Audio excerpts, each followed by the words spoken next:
Red, just red. A frozen desert stretching to the horizon under a pale butterscotch sky. No sound, no life, nothing moves. And yet, humans are coming. But before we talk about the future, let's talk about the obsession.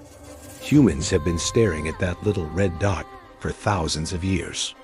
The Egyptians called it the Red One. The Romans named it after their god of war. Every civilization that looked up noticed Mars. Something about it felt different, felt close. And now that feeling has turned into a mission, a race, a species-wide fixation on one question nobody can fully answer yet. Can we actually live there? Not visit, not plant a flag. Actually live. Wake up there. Watch a Martian sunset, which by the way is blue, the exact opposite of ours, and call it home. First, why Mars? Of all the places in this solar system, why this cold, toxic, rust-covered rock 225 million kilometers away? Because Mars is the least impossible place we know. And that is genuinely the best thing anyone can say about it. Venus sounds promising, similar size to Earth, closer to us.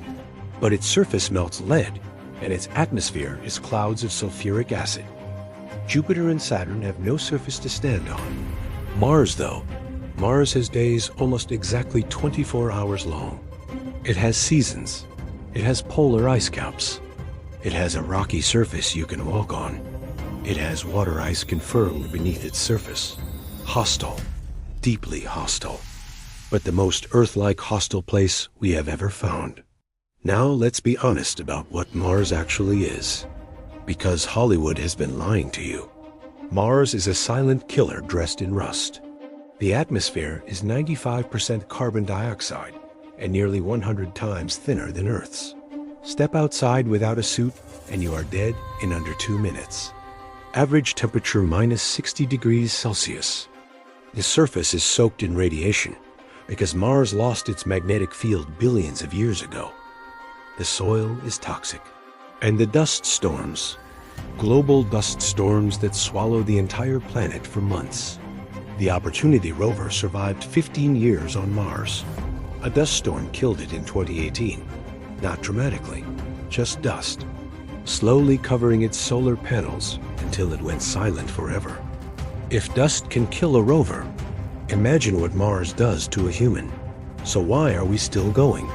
Because of something that has never left me.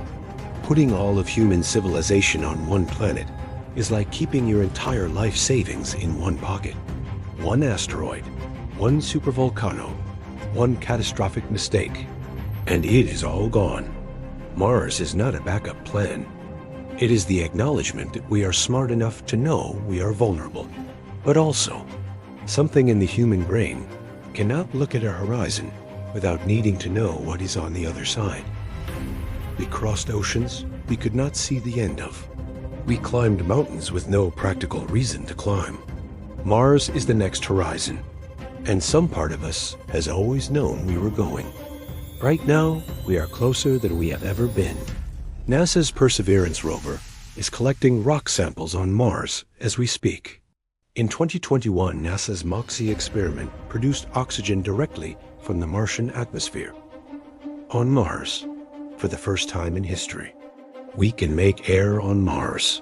China landed its Zhurong rover in 2021.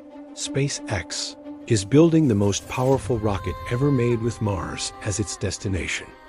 The pieces are moving. When are humans actually going? The honest answer, based on actual mission planners, not headlines, is somewhere in the 2030s or 2040s for a first crewed mission. The journey takes 6 to 9 months. The return window opens only every 26 months.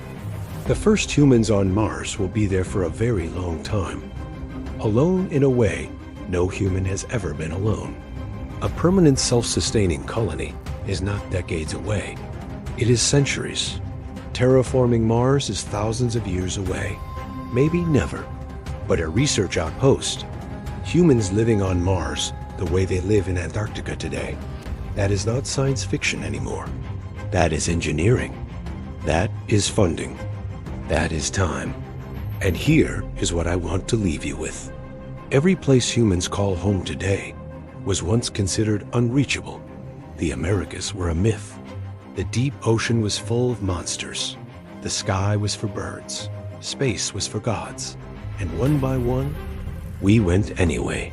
Somewhere right now, a child is looking up at a red dot in the night sky. And that child does not see a warning. They see a place. A real place with ground and sky and ice and dust and silence. They are already imagining what it would feel like to stand there. That child might never make it to Mars, but their children might. And when that day finally comes, when the first human boot touches Martian soil, and the first human eyes look up at that pale butterscotch sky, they will not be thinking about the journey. They will be thinking about what comes next. Because that is what humans do. We arrive, we look around, and then we look further. Mars is not the end of the story. Mars is just the next sentence, and we have barely begun to write it.